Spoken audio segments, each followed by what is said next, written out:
Well, welcome viewers, Reverend Dr. J.W. Morrison, theologist, Central Coast, New South Wales, Australia. Thank you for coming in. Ventnor Dysfunctional, Victorian Premier Jacinta Allen, brought in a minister for men's behaviour change, and she's turned a blind eye to female behaviour. We're going to watch Josh Hawley, Senator Josh Hawley from the United States, confront a female judge, American judge, somebody of that description, who wants to get into the Senate. And some of these people do slip into the Senate, and I think that's how we end up with this kind of thing. But let's see what happens with Josh Hawley. Senator Hawley. Thank you, Senator Kennedy. Thank you, Mr. Chairman. Congratulations to all the nominees. Thanks for being here. Judge Wise, let me just start with you.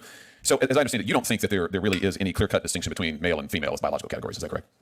That's what you wrote. Sorry, that is not correct. That's what you wrote. Look, I'm reading your article, your Time Magazine article. Just to be clear, you wrote this while you were a sitting judge, 2017? You were on the bench? That is correct, after a case I had. Right. So, interesting choice to be writing opinion pieces about your cases. But in any event, you say that controversial pieces of legislation enacted in the last 2 decades rely on a clear-cut interpretation of sex, what I just asked you. But you say that that's wrong. In fact, gender is an intricate continuum and not two tidy boxes. That's what you say. So have you changed your opinion? You just gave me a different answer.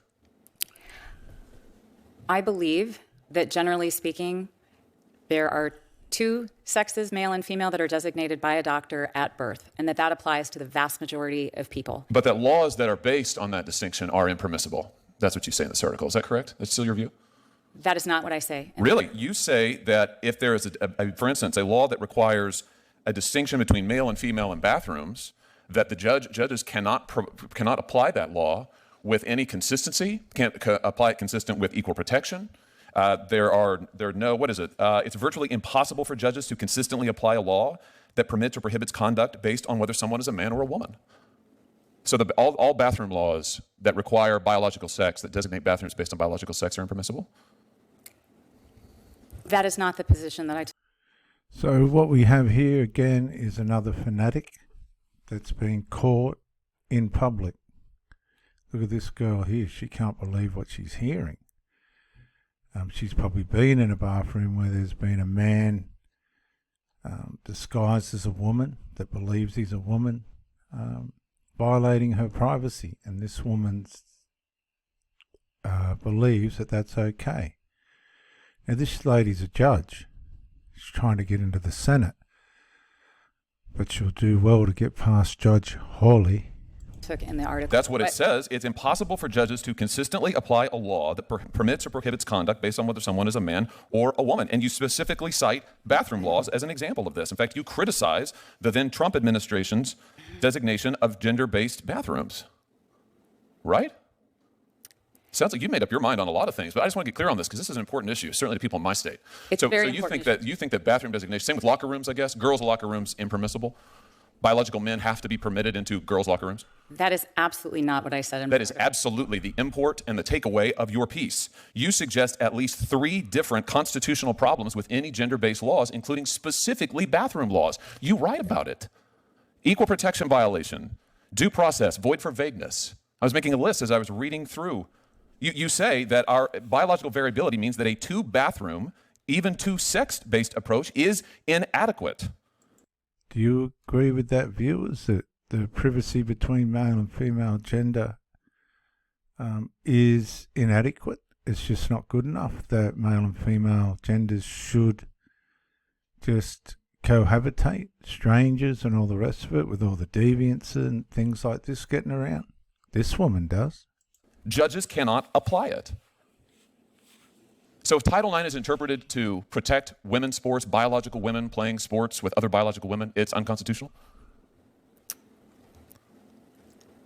Senator. She's pretty well speechless. She's digging deep to try and find answers, but it's quite clear covertly what she believes. So they're covert about what they believe, but her ego's made her put pen to paper and she's exposed herself. Yes or no? I was referring to the 5 babies born a day that doctors have challenges. No, you wrote an article that is extremely broad that pronounces on a range of issues and pronounces quite definitively. What's this comment at the end of your article about the fact that judges must see the world through a secular lens, and when legislators blur the lines of church and state to enact laws that permit or prohibit conduct based on biological gender as only male or female, they place an impossible burden on the judiciary. What's that mean? The distinctions between male and female are a violation of church and state? Judges have to be able to administer these laws if the direction, and I have to tell you, I work really hard to get it right, to do exactly what Congress tells me to do and the legislature tells me to. So see how now she's passing the blame to Congress. She's passing, this is what they do. They divert the responsibility and the accountability of their beliefs and the consequences of those beliefs onto the people around them. I've had girlfriends who have had children, and the children have made it a misery for them and for me. And in the end, the woman will blame the male for the behaviour of their children, which was formed long before you or I come along. People that are deluded go into a deep form of delusion, self-delusion. And it's not until they are out in the open where other people can see them, where they have to be accountable, that the depth of their delusion comes to light. To do. And as a result, if a doctor finds it difficult to identify at the moment of birth for certain children, Is a law that distinguishes between male and female a violation of church and state? You say when legislators blur the lines of church and state and enact laws that permit or prohibit conduct based on biological gender as only male and female, they place an impossible burden on the judiciary. So this is a First Amendment violation? So what she's trying to do is now use the unfortunateness of being born with parts missing or parts that are unidentifiable, physical parts on the babies. And this happens, and sorry for those who that triggers. Now she's trying to use the inability to discern what gender the baby is at birth as to the reason for this article. But Josh Hawley's on top of that.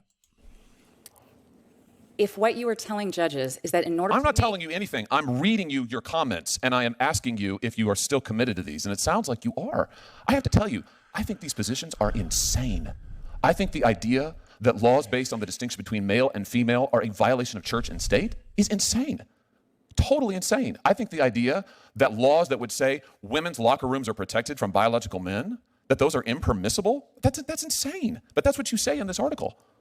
You're going to have to recuse yourself in a lot of cases, aren't you? Will you recuse in every case involving biological sex, if you are confirmed? Senator, respectfully, that is not what the article says. You have pronounced on all of these issues. Will you recuse yourself in any case involving Title IX, biological sex, challenges to locker rooms, girls' sports, bathroom bills? All of those things are covered in this article that you wrote while you were a sitting judge. Don't you think that was impermissible? Will you recuse? Let's get an answer to that. Senator, your time is expired. Will you recuse? I did not take a position as to those issues that you have raised. You took a position on all of these things, and your position is insane, totally insane. I will absolutely not vote for you. There's not a world in which I could support you. I can't believe you have been nominated. And if you are confirmed, which I hope will not happen, you absolutely must recuse across all of these cases or stand in violation of the Code of Judicial Conduct. I'm shocked you're sitting here today. Judge. And this is what happens to these people once they get exposed. I keep saying this to you over and over again. They hide in their holes. They hide in their positions of that they hold of authority. And it's not until their ego gets the better of them that they get exposed. I'm Reverend Dr. J.W. Morrison, theologist, Central Coast, New South Wales, Australia. Thank you for joining me, and bye for now.